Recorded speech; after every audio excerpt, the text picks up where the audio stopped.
அனைத்து இந்திய அண்ணா திராவிட முன்னேற்ற கழகத்தின் சார்பாக ஏற்கனவே முதற்கட்ட தேர்தல் அறிக்கை வெளியிட்டோம்.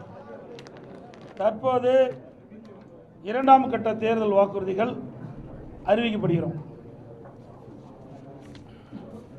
தேர்தல் அறிவிப்பு ஒன்று, முதியோர் உள்ளிட்டோருக்கான ஓய்வூதியங்கள் 2000 உயர்வு.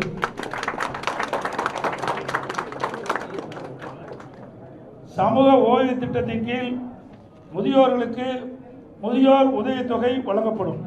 மேலும் முதியோர் விதவை பெண்கள், முதிர்கன்னிகள், கணவனால் கைவிடப்பட்ட பெண்கள், மாற்றுத்திறனாளிகள் மற்றும் 3ஆம் பாலினத்தவர்களுக்கு வழங்கப்பட்டு வரும் சமூக பாதுகாப்பு ஓய்வூதியம் ரூபாய் 1200 இருந்து 2000 உயர்த்தி வழங்கப்படும்.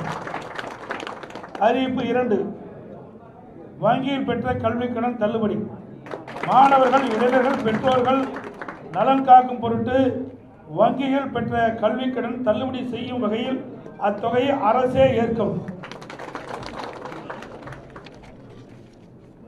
அறிவிப்பு 3, வாழ்வாதார உதவியாக கேஸ் சிலிண்டர் மானியம். வாழ்வாதார உதவியாக குடும்ப அட்டைதாரர்களுக்கு ஆண்டுக்கு 3 கேஸ் சிலிண்டர்கள் வழங்கப்படும். தமிழர்கள் வீர விளையாட்டுக்கான ஜல்லிக்கட்டில் வீரர்கள் காளையை பிடிக்கும் போது அசம்பாவிதம் ஏற்பட்டு உயிரிழக்க நேரிட்டால் அவரது குடும்பத்தாருக்கு ரூ. 10 லட்சம் வழங்கப்படும்.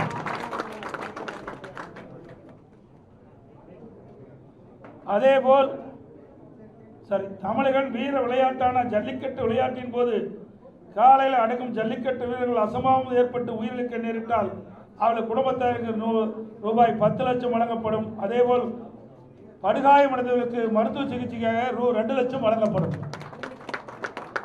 அரசாணை வழங்கப்பட்ட இடங்களில் நடைபெறும் ஜல்லிக்கட்டு போட்டிகளை எழுச்சியோடு நடத்துவதற்கு அரசின் சார்பில் மானியமாக 5 லட்சம் வழங்கப்படும்.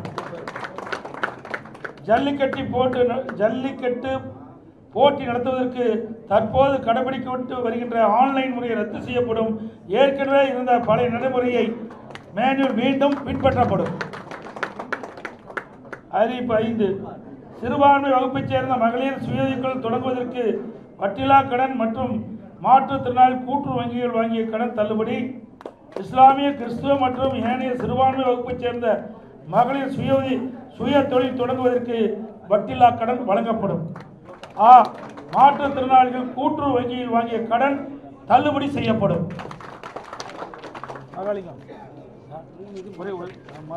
கொடுக்க வேண்டாம் சொல்லிருங்க, கொடுத்துட போறாங்க.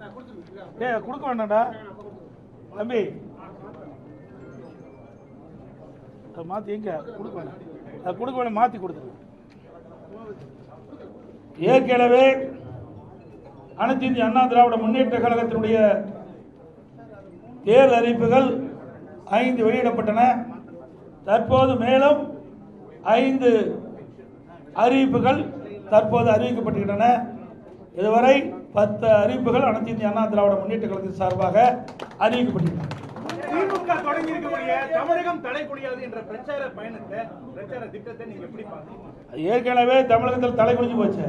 எங்க தலை நிமிர்ந்தே இருக்குது, தலை தொங்கி போச்சு. நிமிர்ந்தல, தலை தொங்கி காட்சி அளித்துக் கொண்டிருக்குது. உங்க ஊடகத்திலையும் பத்திரிகைகளும் பாருங்க, நாள்தோறும் செய்தி பாலியல் வன்கொடுமை நடக்காத நாளே இல்லை. அண்மையில் வட மாநில தொழிலாளர்கள், அந்த குடும்பத்தைச் சேர்ந்தவர்கள் இன்றைக்கு 3 பேர், குழந்தை, ஒரு பெண், ஒரு ஆண், 3 பேர் இறந்திருக்கிறாங்க. அதோட நந்தனம் அரசு கலைக்கல்லூரியில் அங்கே ஒரு கேண்டீனில் வேலை செய்கிற ஒரு பெண்மணியை அங்கே இருக்கின்ற கேண்டீன் முதலாளி மற்றவருடைய நண்பர்கள் பல பேர் பாலியல் வன்கொடுமை செஞ்சு இன்றைக்கு தமிழகம் ஒரு மோசமான நிலைக்கு தள்ளப்பட்டுக்கிட்டது. இதைத்தான் நான் சொன்னேன். தலை நிமிர்ந்து இல்லை, தலை குனிஞ்சு போய் தொங்கி போயாச்சு.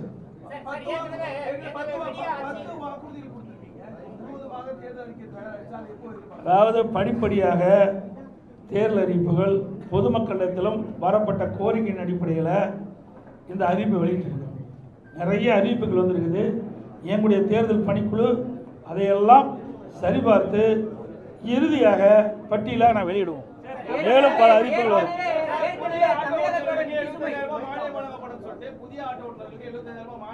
அது வரும் வருங்க, அதில் அறிவிப்பில் எல்லாம் வரும், ஒவ்வொரு அறிவிப்பாக வரும்.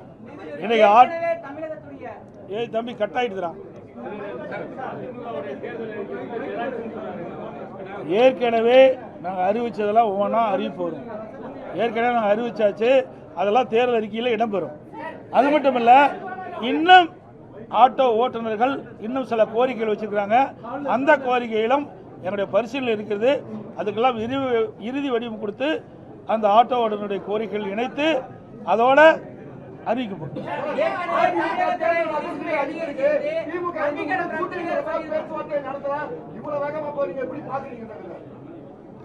இதே ஊடக நண்பர்கள் பத்திரிகை நண்பர்கள் எங்களை எல்லாம் எப்படி கிண்டல் கேள்வி சொன்னீங்க, இப்ப நீங்களே அந்த கேள்வி கேட்டீங்க. 2 மாதத்துக்கு முன்பு இதே திரு ஸ்டாலின் அவர்களும் அவருடைய கட்சியை சேர்ந்தவர்கள்லாம் சில அறிவிப்புகளை வெளியிட்டாங்க. ஊடகத்திலையும் பத்திரிகையில் வந்தது.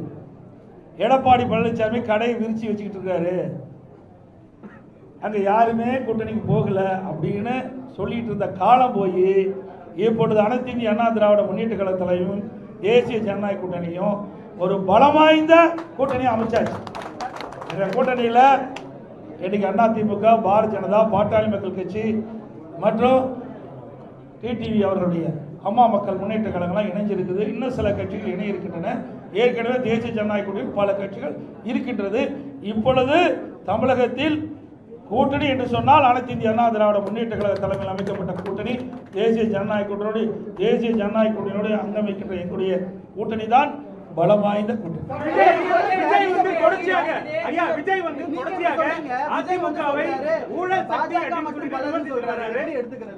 ஏங்க அவரு வெளியில் பொது வெளியில் பார்த்தா தாங்க தெரியும்.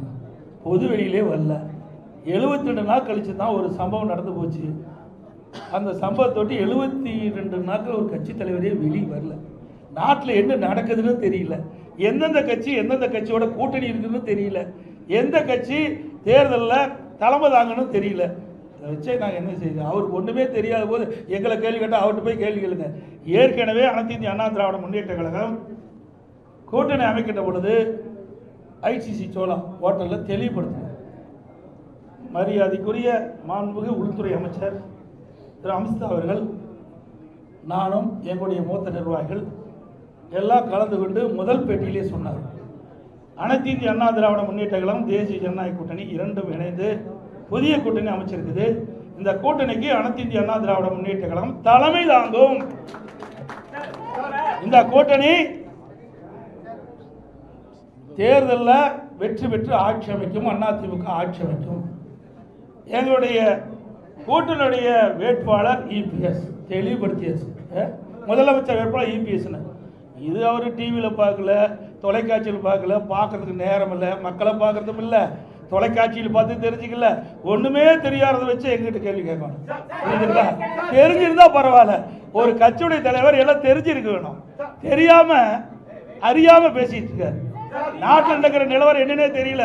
இப்படி ஒரு தடவையாவது இந்த பிரஸ் மீட் காட்ட சொல்லுங்க, புரிஞ்சுக்கிட்டோம். நாட்டில் உங்களை போல் இருக்கிற நிருபர்கள் கேட்கின்ற கேள்விக்கு பதில் சொன்னா தான் வெளியில் என்ன நடக்குன்னா அவர் புரிஞ்சுக்கிட்டோம்.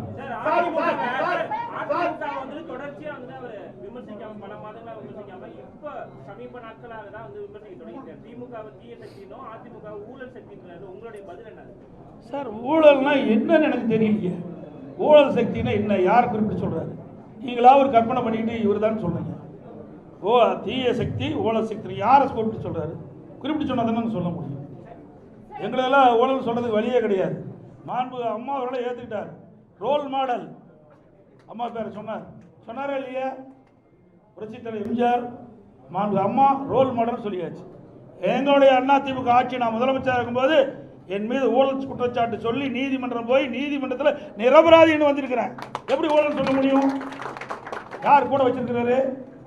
அவர் கூட அதிமுக ஒருத்தர் வெளியில் போய் அந்த யார் உங்களுக்கு சேர்ந்திருக்கான்னு தெரியும், நான் பெயர் சொல்ல விரும்பல. தாவேக்காவில் போய் சேர்ந்திருக்காரு. அவர் ஊழல் குற்றச்சாட்டு புரிஞ்சு ஜெயிலிருந்து வெளியே வந்தவர்.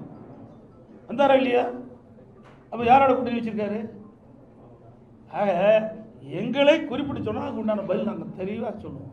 நிறைய பதில் இருக்குது எங்களுக்கு, ஒன்றும் பதில் இல்லாதெல்லாம் இல்லை. இது பொன்விழா கட்சி, பொன்விழா கண்ட கட்சி 31 ஆண்டு காலம் ஆட்சி புரிந்த கட்சி. நீங்கள் 31 ஆண்டு காலம் ஆட்சி புரிந்த கட்சிங்க. சட்டசபை தேர்தலில் திமுக ஒரு வாக்குறுதி கொடுத்தாங்க, கல்வி கடன் ரத்து செய்வோம். ஆனா இதுவரைக்கும் ரத்து செய்யவே இல்லை. அது மாதிரி கேஸ் சிலிண்டருக்கு மானியம் 100 தருவோம் சொன்னாங்க, இதுவரைக்கும் பண்ணவே இல்லை. இதே மாதிரி ஒரு அறிவிப்பு வந்து நீங்க அறிவிச்சிருக்கீங்க, இது சாத்தியமா? நீங்க நாங்கள் சாத்தியமாக இருக்கிற காரணத்தில் தான் அறிவிக்கிறேங்க. இதை நீங்கள் கேட்குற கேள்வி அங்கே கேட்கணும், யாரும் கேட்கவே மாட்டேங்கிறீங்க. நானும் பல தடவை பார்க்குறேன், தொலைக்காட்சி நண்பர்களாக அவர் நடந்து போகும்போது முக்கியமான கேள்வி கேட்க மாட்டேங்கிறீங்க. ஒரு அப்படியே ஏதோ சொல்லிக்கிளி கொடுத்து கேள்வி கேட்கல நமக்கு தெரியல. ஆனால் இந்த கேள்வி அங்கே கேட்க வேணும். எங்களை பொறுத்த வரைக்கும் நான் கொடுக்கப்பட்ட வாக்குறுதியை பெரும்பாலும் நிறைவேற்றி கொண்டு தான் இருக்கிறேன். அதில் எந்த மாறுபட்ட கருத்தும் கிடையாது. எங்களுடைய தலைவர்கள் ஏற்கனவே எங்களுடைய தலைவர்கள் இருந்தார்கள், புரியுதுங்களா? எனக்கு மாண்பு அம்மா அவர்கள் இருந்தாங்க, கட்சி தலைவர் எம்ஜிஆர் இருந்தாங்க. சொன்னது கொடுக்கப்பட்ட வாக்குறுதியை செயல்படுத்துகிறோம். மக்கள் நன்மை கிடைக்கக்கூடிய திட்டங்களையும் நாங்கள் அறிவிச்சாங்க.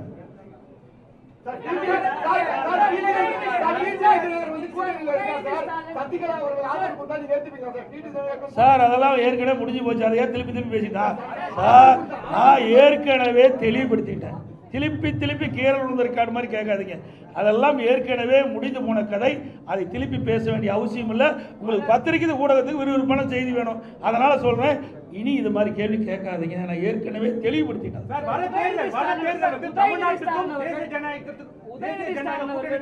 தேர்தல், அதனால மக்கள் வந்து பார்த்து வாக்களிங்கன்னு சொல்லிட்டு முதலமைச்சர் சொல்லக்கூடிய அந்த பிரச்சாரத்தை நீங்க எப்படி பாக்குறீங்க?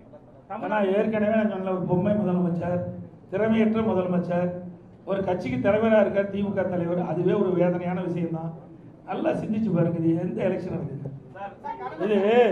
இது தமிழ்நாட்டில் யார் ஆட்சிக்கு வரணும், யார் ஆட்சிக்கு வரக்கூடாதுன்னு நடக்கிற தேர்தல், புரிஞ்சுக்கிட்டீங்களா? ரெண்டாவது, எங்களுடைய கூட்டணிக்கு தெளிவுபடுத்தியாச்சு, திருப்பி சொல்றேன்.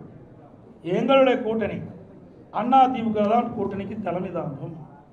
அதிமுக எங்களுடைய கூட்டணி வெற்றி பெற்று அதிமுக ஆட்சி அமைக்கும். இதுக்கு மேல என்ன வேணும்? தேசிய கூட்டணி எங்களை சொல்றதுக்கு எதுவுமே இல்லைங்க. எங்க மீது எந்த புகாரும் சொல்றதுக்கு ஸ்டாலின் கிட்ட சரக்கு இல்லை, அதனால வேற ஒருத்தர் பிடிச்சிட்டு சொல்லிட்டு இருக்காரு. இங்க ஆளுநர் அதிமுக ஏற்கனவே முடிவு செய்யப்பட்டு விட்டது. எங்களை பத்தி சொல்லுங்க, நாங்க பதில் சொல்ல தயார். முடியலையே, இருந்தா தானே சொல்ல முடியும்.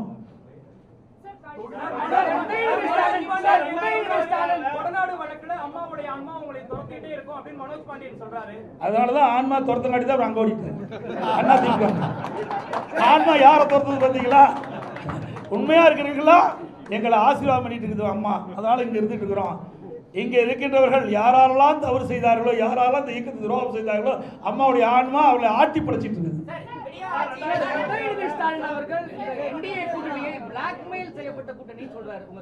அவங்களுக்கு ஒரு வாய்ப்பு கொடுங்க.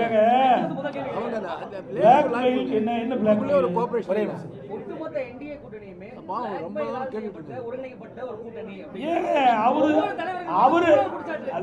அவரு நினைச்சுக்கிட்டு கேட்கிற கேள்விகளை என்கிட்ட பதில் கேட்காதீங்க, அவரை தான் திருப்பி கேட்கணும். அதிமுக ஏங்க ஒரு தேசிய அளவில் இருக்கிற ஒரு கூட்டு கட்சிங்க, முதல்ல புரிஞ்சுங்க.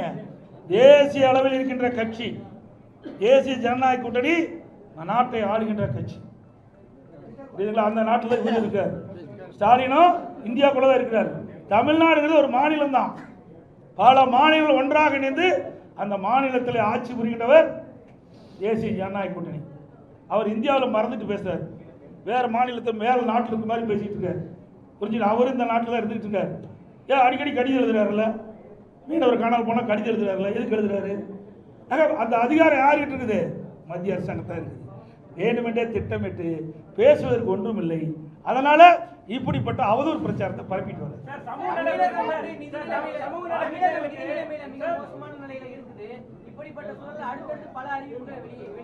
ஏங்க, நாங்க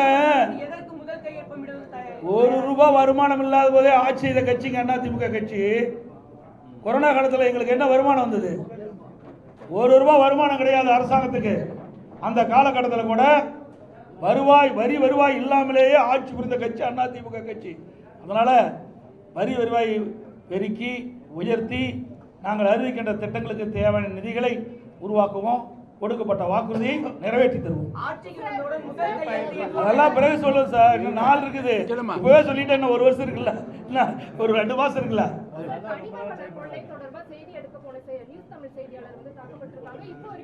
அதாவது எங்களுடைய கட்சி சேர்ந்தவர்கள் தாக்கப்பட்டவர்கள் நேரடியாக போய் ஆறுதல் சொல்லிட்டு வந்தாங்க.